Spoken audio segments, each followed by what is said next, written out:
The first time I saw her, she wasn't supposed to exist. The mining colony of Carthos Reach wasn't a place for mysteries. It was a place for dust, machinery, tired men and women, and the constant hum of industrial extraction rigs pulling rare minerals from a dying world. The sky was permanently amber from atmospheric stabilizers struggling to keep the planet breathable. Nights were long. Days were harsh. Nothing unexpected survived long on Carthos Reach. Except her. I was assigned to the Outer Perimeter Patrol when it happened. My name is Elias Rowan, former Earth Defense Forces reconnaissance specialist. I had been transferred to Carthos after the Varelian conflict, mostly because I'd seen too much and needed somewhere quiet. Quiet is relative on a mining world. I noticed movement near the broken hull of an abandoned cargo shuttle beyond Sector 9. At first I assumed scavengers. But the motion was wrong, too fluid, too deliberate. She was standing near the wreckage, partially concealed behind twisted metal plating. Her skin shimmered faintly under the artificial sun. Pale silver blue, almost translucent. Her hair flowed like dark starlight, absorbing rather than reflecting light. And her eyes, when they briefly met mine, were an impossible shade of luminous violet. The moment she realized I had seen her, she disappeared. Not vanished in light or smoke. She moved. Fast. Too fast. I sprinted forward, weapon drawn but lowered. My instincts told me she wasn't an attacker. She hadn't approached the colony. She hadn't caused damage. She was hiding. And she was terrified. I tracked faint impressions in the dust leading into a narrow canyon outside the colony boundary. Whoever, or whatever, she didn't know how to mask physical signs. That meant she wasn't military. I rounded the canyon bend and saw her again. She pressed herself against the rock wall, breathing unevenly. Her eyes glowed brighter when she realized escape wasn't possible. Easy, I said quietly, lowering my weapon fully and placing it on the ground. She didn't respond verbally. But the air shifted. A faint vibration passed through the canyon, like distant thunder. We're doing. I'm not here to hurt you, I continued.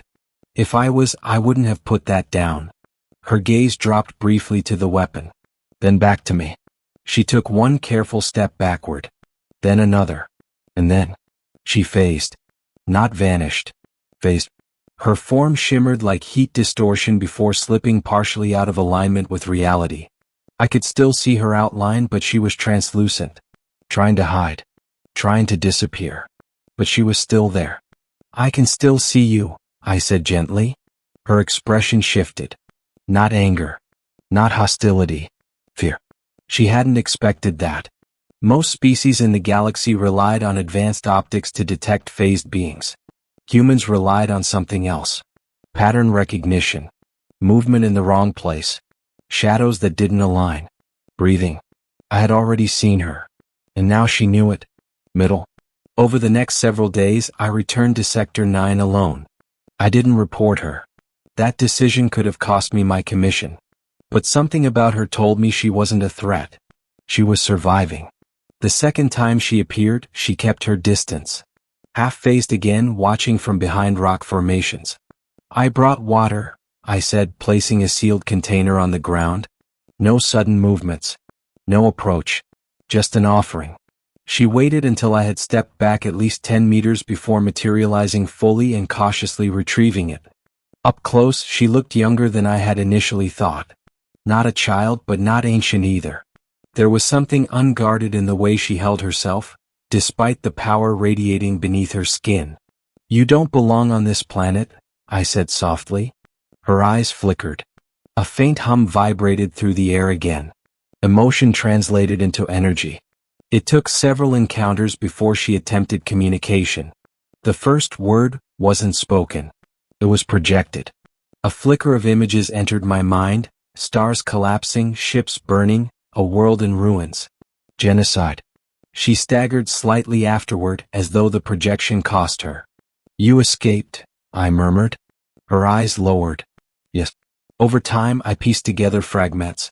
She was one of the Aerith, a species capable of phasing between dimensional layers. Rare. Powerful. Haunted. Their abilities made them valuable to militaries and empires. tactical scouts, living weapons, intelligence assets. Her world had been targeted. She had run.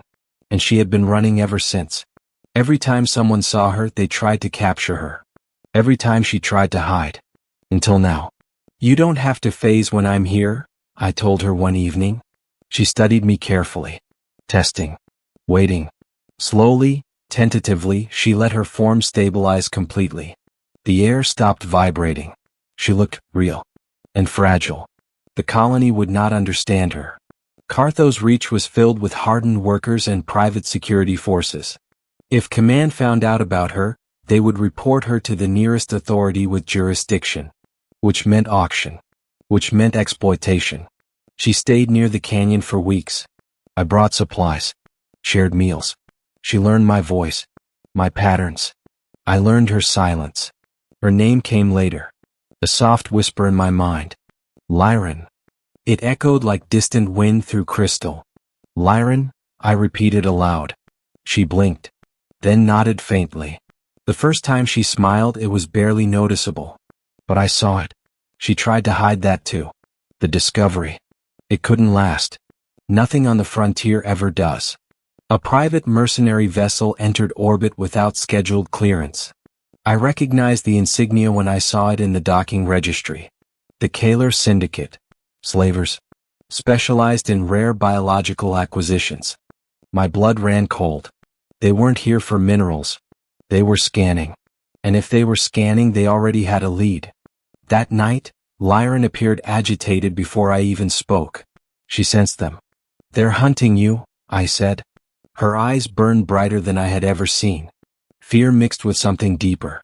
Exhaustion. She couldn't keep running forever. "I won't let them take you," I said firmly. The words surprised even me. But once spoken, they became truth. The assault. The syndicate moved quickly. They deployed drone swarms to scan peripheral zones. Sector 9 lit up like a battlefield grid. I intercepted colony security transmissions. Mercenaries had bribed local administration for search clearance under anomalous energy readings. They were closing in. I reached the canyon just as Lyran fully phased, preparing to flee. "Wait," I shouted. She hesitated. For the first time, she didn't disappear immediately. "You can't outrun them in open terrain," I said. "They have tracking algorithms tuned to your energy signature." She looked at me. Desperation. "What do we do?" Her thoughts brushed faintly against mine. "We don't run." Her expression hardened. She didn't want to fight. But survival left little choice. The first drones arrived minutes later, sleek black spheres emitting suppression pulses designed to destabilize phased entities.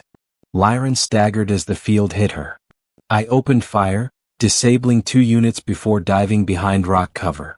More arrived. A dropship roared overhead. Mercenaries in reinforced armor descended with containment fields primed. "She's worth millions," one shouted. Rage ignited something in me. I moved without hesitation. Precision shots. Tactical positioning. Luring them into narrow canyon choke points. Lyran stabilized behind me. And then, she stepped forward. Not hiding. Not phasing. Standing. Her hands lifted. Energy flared around her.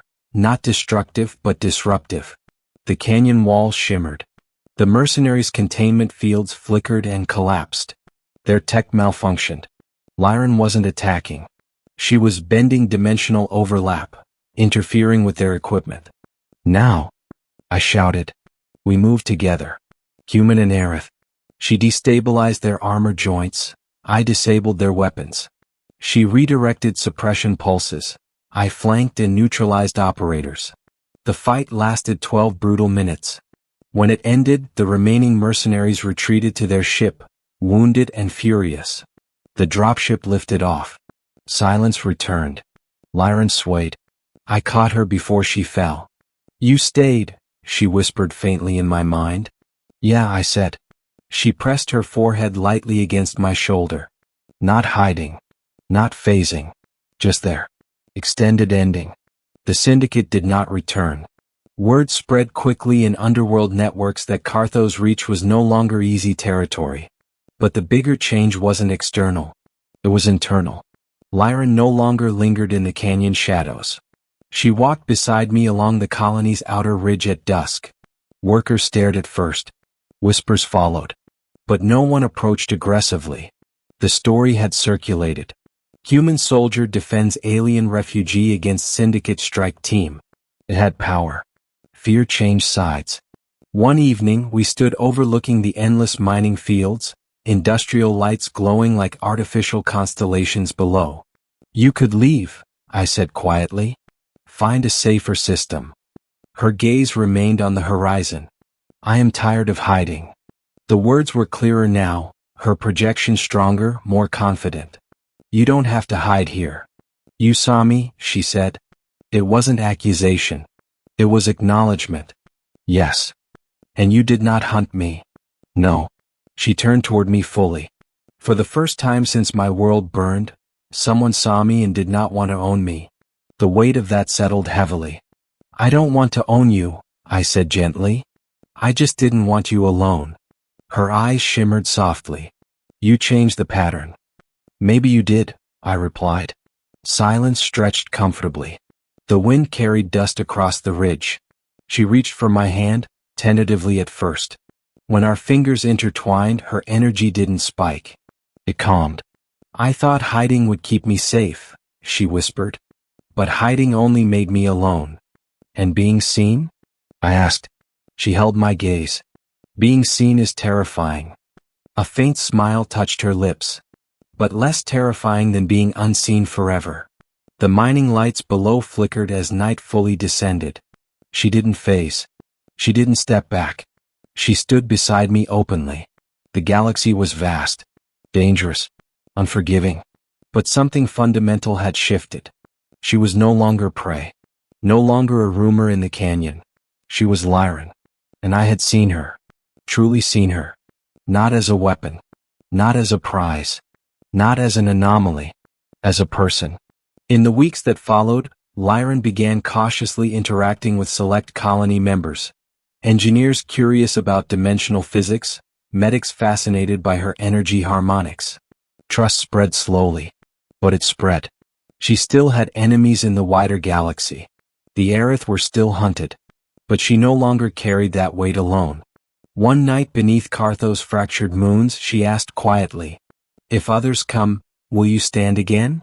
I didn't hesitate. Every time. She studied my face carefully. Humans age quickly compared to her kind. Our lives burn bright and short. She knew that. You are fragile, she said. Yeah. But you are unafraid. I smiled faintly.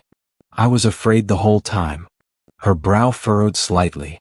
But you stood anyway. Being brave isn't about not being scared, I said. It's about deciding something else matters more. She absorbed that. Deeply. You matter, I added quietly. Her energy flared gently, not from instability. From emotion. She leaned closer, resting her head lightly against my chest. Her voice entered my thoughts one last time that night, softer than wind across distant stars. I tried to hide. I tightened my grip around her hand. I know. But the human man had already seen me. And I'm not looking away. Above us, the sky shimmered with distant stars, countless worlds, countless dangers. But for once, she wasn't scanning for threats. She wasn't calculating escape paths. She wasn't phasing into shadows. She stood in the open. Chosen. Not hunted. And whatever came next, we would face it together.